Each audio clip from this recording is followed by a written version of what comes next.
Varicose veins కి సరైన చికిత్స కోసం సంప్రదించండి ఎవిస్ హాస్పిటల్. దాన్ని ఫాలో అప్ ఆ చేస్తాను. మంచితనం మీదనా కేసీఆర్ గారు ఎవరింటికి రారు మీ ఇంటికి వచ్చారు? నాకే షాక్ వేసింది అసలు. నాకు ఫోన్ వచ్చింది, ఇలాగా కేసీఆర్ గారు మీ ఇంటికి వస్తున్నారు, లంచ్ ప్రిపేర్ చేయండి అంటే నాకు గుండె జారిపోయింది. అమ్మో నేను ఇలా అన్నాను కదా ఆయన్ని, అది మనసులో పెట్టుకొని వస్తే మనం ఎలా రిసీవ్ చేసుకోవాలి, ఎట్లా నాకు అసలు ఆయన ఎదురు పడేంత వరకు నాకు ఏం అర్థం కాలేదు కొంతసేపు. ఓకే, మా ఇంటికి ఎందుకన్నా ఏమో సార్ చెప్పారు, రోజమ్మ ఇంటికి వెళ్దాం అన్నారు. ఓకే సరే ఇంకా అసలు పరుగులు అసలు నాకు కాళ్ళు చేతులు ఆడలే. రాగానే అసలు ఏమి జరిగినట్టు అవన్నీ కూడా, అంటే ఇక్కడ నేను గొప్ప లీడర్ల గురించి చెప్తాను. రాజశేఖర రెడ్డి గారు కానీ మన కేసీఆర్ గారు కానీ నన్ను ఒక పొలిటికల్ లీడర్గా చూశారు. ఒక పార్టీ కోసం పోరాట పటిమ ఉన్న యోధురాలుగా చూశారు తప్ప ఈమె నన్ను అనిందే అని ఎప్పుడు చూడలేదు. ఇద్దరిలో క్వాలిటీ నేను చెప్తాను. నేను రాజశేఖర రెడ్డి గారిని కలిసినప్పుడు కూడా ఎంత హ్యాపీగా నన్ను రిసీవ్ చేసుకొని, నీలాంటి పవర్ఫుల్ మాట్లాడే అమ్మాయి మాకు లేరే అన్నారు. ఆయన రెండోసారి సీఎం అయ్యాక. రెండోసారి సీఎం అయిన వాళ్ళకి మనతో ఏం పని, నన్ను పొగడాల్సిన పని ఏముంది, అంత పెద్ద స్థాయిలో ఉండి చెప్పారు అంటే మనకి ఎంత సంతోషం ఉంటుంది చెప్పు. అట్లాగే కేసీఆర్ గారు కూడా అప్పుడు అమ్మాయి ఆ పార్టీలో ఉంటూ ఆ పార్టీ నాయకత్వానికి ఆ పార్టీకి సపోర్ట్ చేసింది, నా మీద కోపం కాదు అన్న విధంగా ఆయన నవ్వుతూ మాట్లాడుతూ వైఫ్ వాళ్ళ డాటర్ అందరూ వచ్చారు ఇంటికి. ఓకే, నాకు ఒక 5 నిమిషాల్లోనే రిలీఫ్ వచ్చేసింది. అంతవరకు టెన్షన్ గా ఉంది, ఎలా రియాక్ట్ అవుతారు, ఎలా మాట్లాడతారు, ఎట్లా మనం రిసీవ్ చేసుకోవాలనుకున్నా కానీ ఆయన ఆప్యాయత ప్రేమ ముందు నేను రిలాక్స్ అయిపోయి ఇంకా గబగబా భోజనాలు అరేంజ్ చేయటం. ఏ వంట చేసి పెట్టారు? అంటే ఆ రోజు నేను చేసే పరిస్థితి లేదు, నేనే టెన్షన్ లో ఉన్నాను.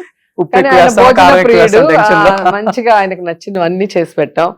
చాలా ఓపిక్గా మెల్లిగా ఒక్కొక్కటి టేస్ట్ చేసి భోజనం చేసి మా లీడర్స్ అందరూ వచ్చారు, మా జిల్లా నాయకులు అందరూ కూడా, సీనియర్ మోస్ట్ లీడర్ల నుంచి అందరితో మాట్లాడి ఫొటోస్ తీసుకున్నారు. బయటకు వచ్చి నా బిడ్డ నా కూతురు ఇంటికి వచ్చాను, నాకు భోజనం పెట్టింది, బాగుండాలని చెప్పి ఆశీర్వదించి వెళ్ళారు.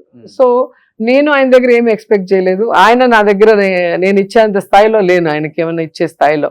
కానీ నన్ను గుర్తుపెట్టుకొని నా ఇంటికి వచ్చి నన్ను ఆశీర్వదించినందుకు ఎప్పుడు ఆయన మీద నాకు గౌరవం ఉంటుంది. ఈ ఇంటికి వచ్చి మీ చేపల పులుసు గురించి అసెంబ్లీలో రేవంత్ రెడ్డి గారు రేవంత్ పిలిచి భోజనం పెట్టలేదని కుళ్ళేమో. ఎందుకంటే రేవంత్ ఇప్పుడు సీఎం కాబట్టి రేవంత్ రెడ్డి గారు అని చెప్పాలి. తెలుగుదేశంలో ఉన్నప్పుడు మేమంతా ఫ్రెండ్స్, నేను పయ్యావుల కేశవ్ గారు, రేవంత్, అచ్చెన్నాయుడు గారు, వేం నరేంద్ర గారు, మేమందరం ఒక టీం లాగా ఉండేవాళ్ళం.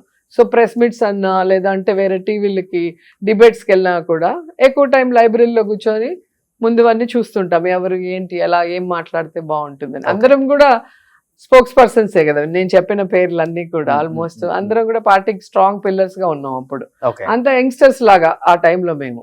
సో ఇప్పుడు ఒక్కొక్కరు ఒక్కొక్క పార్టీలో ఉన్నాము, అందరం కూడా సక్సెస్ఫుల్ గా ఒక్కొక్కరు ఒక్కొక్క స్థాయికి వెళ్ళాము.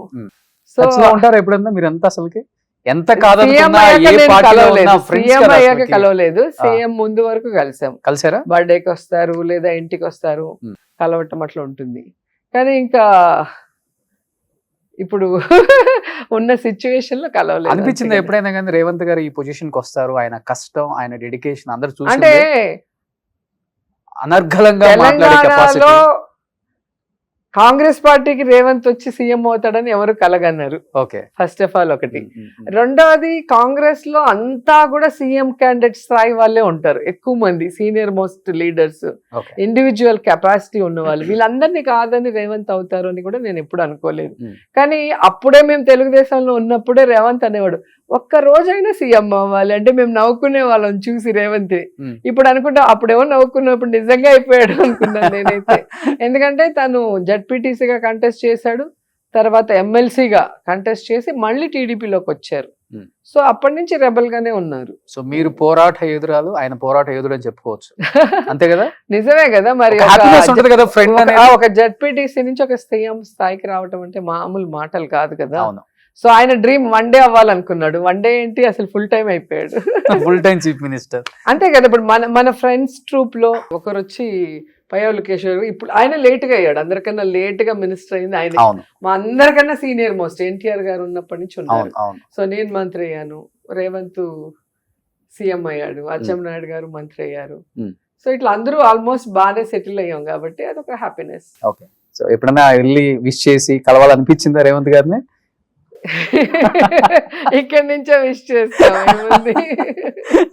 సో ఎందుకంటే ఆయన కూడా ఒక మాట చెప్పారు, పక్క రాష్ట్రాల ముఖ్యమంత్రులు అయినప్పుడు ఇంకొక ముఖ్యమంత్రి విష్ చేయడం కాల్ చేసి ఒక మంచి పరిణామం, ఒకరికొకరు ఉంటామని చెప్పుకునే దాంట్లో ఒక హ్యాపీనెస్ ఉంటుంది అనేది.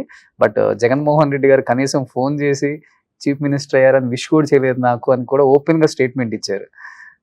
దాని మీద మీ ఒపీనియన్ అంటే ఏమని చెప్తారు? మరి ఆయన చేశారా జగన్ గారు సీఎం అయినప్పుడు? నాకు తెలియదు కదా, ఆయన చేసి ఉంటే నేను ఆన్సర్ చెప్పగలను. Okay, super. సో ఇలా పాలిటిక్స్ మాట్లాడుకుంటూ పోతే 2 రోజులు అవుతుంది మీతో, ఎందుకంటే 2 రోజులు కాదు, నెలైనా పడుతుంది. పాలిటిక్స్ కి సినిమాకి ఎండింగ్ అనేది ఉండదు. ఎన్నో విషయాలు, ఒక రకంగా చెప్పాలంటే మంచి ఫైట్ చేశారు, అప్పుడు కావచ్చు ఇప్పుడు కావచ్చు. ఎందుకంటే రాజశేఖర రెడ్డి గారిని చూశారు, చంద్రబాబు నాయుడు గారిని చూశారు, జగన్మోహన్ రెడ్డి గారిని చూశారు, చిరంజీవి గారిని చూసారు, జయలలిత గారిని చూశారు, ఎంత మందిని చూశారు. ఎందుకంటే పీక్ లో ఉన్నారు ఇండస్ట్రీలో, స్టార్ హీరోయిన్ గా పేరు తెచ్చుకున్నారు. ఉన్న టాప్ 5 హీరోయిన్స్ లో మీరు ఒకళ్ళు, బాగా మంచి రెమ్యునరేషన్, అవన్నీ వదిలిపెట్టుకొని అంటే మాకు తెలిసినంత వరకు చాలా అందంగా ఉన్నప్పుడు అండ్ యంగ్ లో ఉన్నప్పుడే మీరు పాలిటిక్స్ లోకి వచ్చేసారు. మ్యారేజ్ చేసుకుని అదే వచ్చేసారు ఇమీడియట్ గా. ఇంకా మీరు కంటిన్యూ కానీ చాలా మంది డైరెక్టర్స్, ప్రొడ్యూసర్స్, హీరోస్ అందరికి షాకింగ్, నువ్వు ఇంత ధైర్యంగా ఇన్ని లక్షల మంది ముందు ఎలా మాట్లాడగలుగుతున్నావు అని అడుగుతారు. ఏమో తెలీదు నాకు, వెళ్ళాను, మాట్లాడుతున్నాను, అలాగే కంటిన్యూ అయిపోయాను.